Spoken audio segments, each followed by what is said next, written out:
Hello मेरी प्यारी प्यारी सखियों। माई हॉबी माई लाइफ की दुनिया में आप सबका स्वागत है। तो रोज़ की तरह आपको मैं फिर से कहानी की दुनिया में लेके चलती हूँ। आज मेरी हेल्पर कुछ नाराज़ सी थी। जब मैंने उससे उसका कारण पूछा तो उसने कहा कि देखिए ना दीदी जी, वो पड़ोस वाली घर की जो भाभी जी हैं ना, वो तो बहुत कंजूस हैं। कुछ खाने को नहीं देती हैं, कभी कुछ एक्स्ट्रा पैसे नहीं देती हैं, कभी ज़्यादा के पैसे हाथ में नहीं रखती हैं, कभी कोई नया कपड़ा लत्ता नहीं देती हैं। और इस तरह वो शिकायत करने लगी। मुझे उसकी बातों से हल्की सी हंसी आ रही थी, लेकिन मैंने अपने आप पर कंट्रोल किया। और वो इस तरह ही बातें कर रही थी कि मैं मेरे पुराने दिनों में यानी बचपन के समय में चली गई। मुझे याद आ रही थी वो बूढ़ी अम्मा जो हमारे घर में हमारी मम्मी का हाथ बटाने के लिए आती थी। वो जभी भी आती थी ना, उनके सिर पर लकड़ी के गट्ठर रहते थे।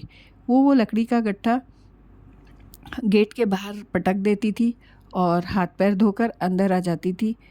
अंदर आकर बर्तन वगैरह साफ़ करती थी और चुपचाप चली जाती थी। शांति से वो अपना सब काम करती थी।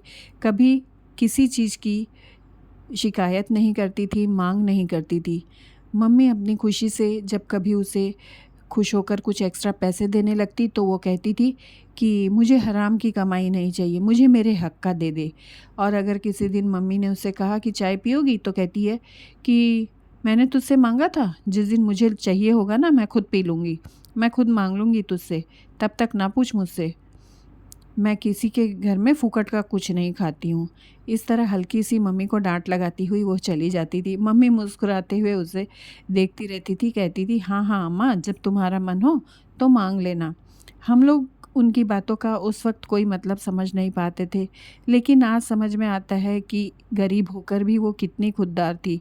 उतने रिसोर्सेस नहीं थे, उनके घर में कोई नहीं था।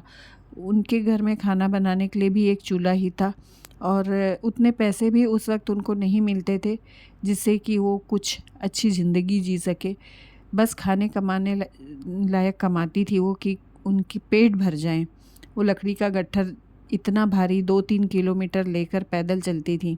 आज वो सब बातें याद आती है और आज के लोगों को जब हम देखते हैं तो एक अजीब सा लगता है कि पहले के लोग शायद बहुत ज़्यादा खुददार थे, आज के लोगों में वो खुददारी नहीं है। मैं यही सोच रही थी कि अचानक मेरे कानों में आवाज़ पड़ी, अच्छा बीबी जी मैं चलती हूँ, दीदी जी मैं चलती हूँ। तो मैंने ख़यालों की दुनिया से बाहर आकर उस हेल्पर दीदी के हाथ में कुछ पैसे रखे और कहा, ये लो तुम्हारे घर खर्चे में काम आएंगे। वो मुस्कुराती हुई चली गई और मुझे छोड़ गई अपने उन्हीं बचपन के ख़यालों में। तो कैसी लगी आपको मेरी ये आज की कहानी, ज़रूर बताइएगा और अपने प्यारे प्यारे कमेंट्स इस स्टोरी के नीचे ज़रूर लिखिएगा। और मेरी कहानियाँ अगर आपको पसंद आती है तो लाइक शेयर सब्सक्राइब ज़रूर कीजिएगा। धन्यवाद। Bye bye. Take care.